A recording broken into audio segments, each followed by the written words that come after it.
Dragon Ball FighterZ might have been the biggest gaming surprise of my entire life. If I'm being entirely honest, I've never liked Dragon Ball. In fact, I've mostly thought it was very silly. Growing up, I saw probably less than 10 episodes throughout the entirety of my childhood, and I never liked it. I never enjoyed it at all. I played a couple of the games growing up as well, and I enjoyed some of the gameplay, I guess, but I never felt connected to the characters. I thought a few of them were cool, like I always liked Trunks. I thought Trunks was really cool, and I also thought Kid Gohan was really cool. And you really can't go wrong with Kid Buu, but the world never really clicked with me. And I'm not quite sure why, because after playing Dragon Ball FighterZ beta, I can't get enough of this world. I loved the beta, and knowing that the animations are so heavily inspired by real events that happen in the anime, it really makes me want to go watch the anime, and I'm going to get around to doing that. Currently, I'm in the middle of another series right now that I'm trying to finish. It's not an anime, it's just a regular TV series. But yeah, I'm in the middle of finishing that right now, and then I'm gonna jump straight onto Dragon Ball. Even characters like Goku and Vegeta, who I thought were pretty stupid, I'm now interested in. And again, I can't really express why. I'm so impressed with what Dragon Ball FighterZ has done, but this brought up a question among a couple of friends of mine, and it's a question that I'm really curious in the answer to, because it would be a big deal for me. What is ArcSystemWorks going to do with this future relationship they have with Bandai Namco? Is there going to be a Dragon Ball FighterZ 2, or will Bandai do something a little bit different? Are they going to be more inclined to pursue different markets with the next Arc System project? Bandai Namco's largest properties in the anime world consist of, obviously, Dragon Ball, and obviously, Naruto. Arc System is a fairly small developer in the context of the gaming industry. Despite that, they're able to balance multiple projects at the same time, examples being BlazBlue and Guilty Gear, BlazBlue Cross Tag Battle, and Dragon Ball FighterZ. Why not throw a Naruto game into that rotation, into that mix of games that they're not always necessarily simultaneously working on, but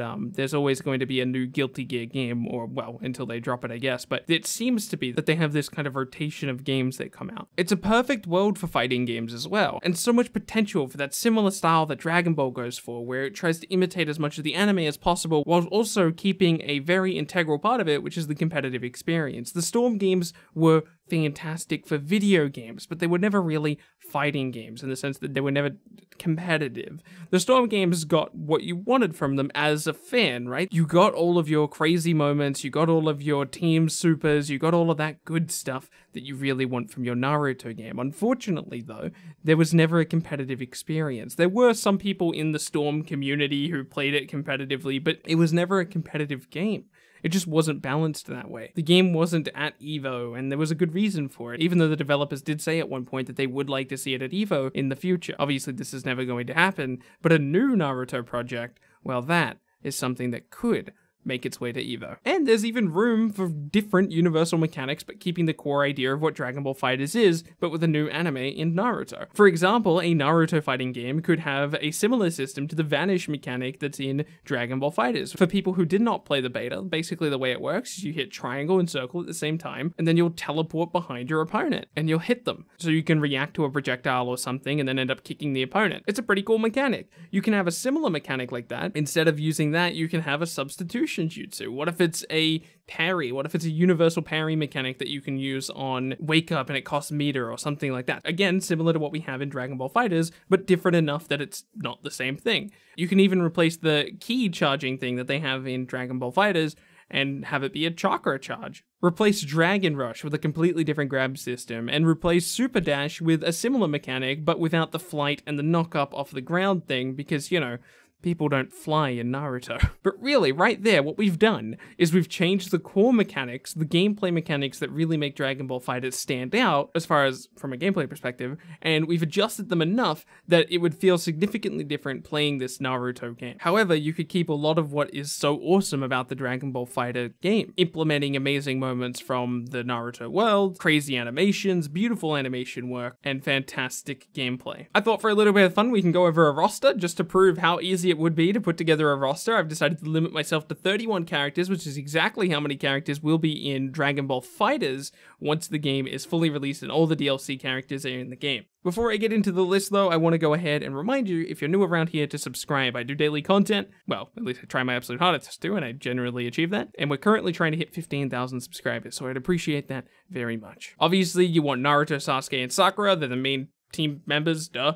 You want Shikamaru, Choji, and Ino because, again, they're like a very core member of the Naruto roster. You want Rock Lee, Neji, and Tenten. They're, of course, very, very core characters. Hinata, Kiba, and Shino you need to show up in the game, mainly because you really want Hinata in the game, and Kiba's a fairly popular character. Shino is a character that never really got to strive in the Naruto series because he wasn't given enough screen time, but he's important enough that I think you can throw him in just because you obviously want Kiba and Hinata. Tamari is a character that I think definitely needs to show up because, of course, we're going to need Gaara, and Conqueror, of course, needs to show up as well if you're going to have those two characters as well. So that's kind of like the core characters that you absolutely need, in my opinion, because really those characters are the core of the Naruto series. I mean, they've been there from the start.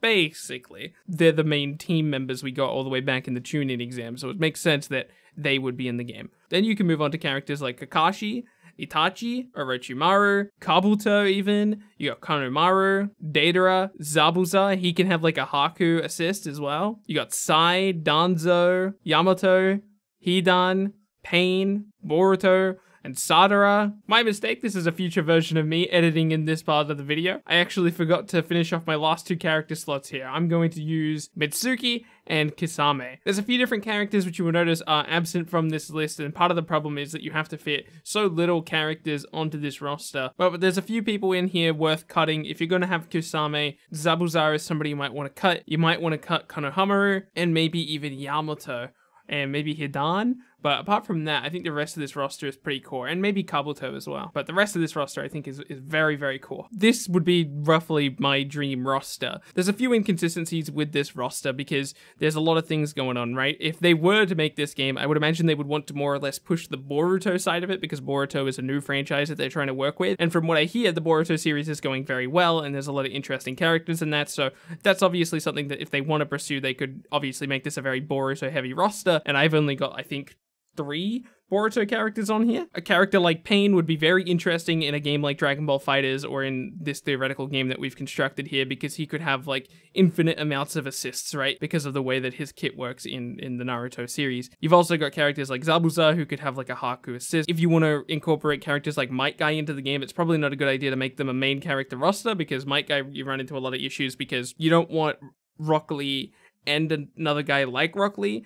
The reason why you don't want that is because you're going to have such a small roster by virtue of it being a very difficult game to make, and you don't want to fill up some of those slots with kind of duplicate characters. Might Guy and Rock Lee wouldn't need to be duplicate characters because you can design them in specific ways, but aesthetically they're kind of the same, right? So I think the best way to do that is maybe have Might Guy show up in maybe a team super with Rock Lee, Neji, and Tenten, or even just Rock Lee. There's so much potential in this game, right? Like, imagine a Sadara super with Itachi and Sasuke on your team. Some people might be wondering, which versions of all of these characters do you use? And I don't think it really matters, to be honest. I think you can get away with whatever. I think the way that Dragon Ball is doing it is a little bit silly, in my opinion. I don't know enough about Dragon Ball to really say this definitively or not, so I can say this about Naruto at least. I don't like the idea of doing, Naruto Shippuden and Kid Naruto and Kid Sasuke and Naruto as Hokage. I don't like doing any of that because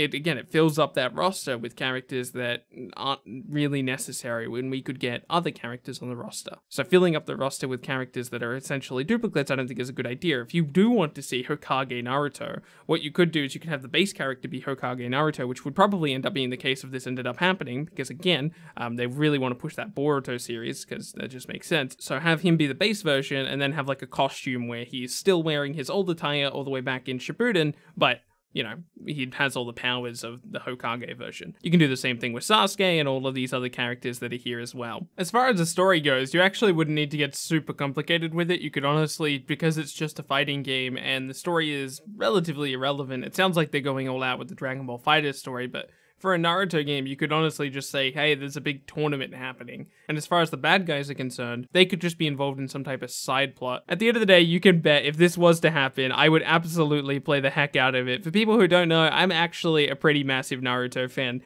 That being said, I say that because of the characters, not necessarily because of the story. I really like a lot of the characters in Naruto, and I disagree with so many story decisions that ended up happening with the Naruto franchise. I think everything that happens towards the end of Naruto is a massive mistake. I like what they're doing with Boruto from what I've heard. Really the best parts of the series, in my opinion, were all the way back in the Chunin exams and probably around the beginning of Shippuden. I think they should have treated the Akatsuki as a much bigger threat. I think Akatsuki people should have been killing people left and right. I think Tamari would have been a good target to kill nice and early. That would have been a big trigger thing for Gaara to really make him come out of his shell. And I would have liked to have seen a character like Ino die, not necessarily because I didn't like Ino, but because I think character deaths are very important for establishing threats. The Akatsuki didn't kill any main team members ever. They never killed an important character. I don't even remember them killing a character, so if they killed anyone at all, it must have been a fairly insignificant character if I've forgotten it. Oh, I know they killed the puppet lady who, didn't she like chain Kankuro or something? I don't remember. That puppet lady was around for like 10 episodes anyway, so she was fairly irrelevant. But yeah, in general, I think there's a lot of room for this type of game. I would love to see this end up happening. I would love to play characters like Deidara. Deidara is one of my favorite characters. I think he's really cool. Yeah, this would be like a dream come true for me. So I would be super happy if this ended up happening. For now, I'm happy with Dragon Ball FighterZ. Of course, I'm not saying get rid of Dragon Ball FighterZ. I'm very much enjoying Dragon Ball FighterZ, and it's introduced me to an entirely new series that I don't think I ever would have pursued before if it wasn't for Dragon Ball FighterZ. That being said, you could do the same thing with a Naruto franchise, and it would bring in a ton of new fans, and obviously a ton of new cash for ArcSystemWorks and Bandai Namco. Thank you guys so much for watching. My name has been Bilbzy, and I'll see you in tomorrow's video.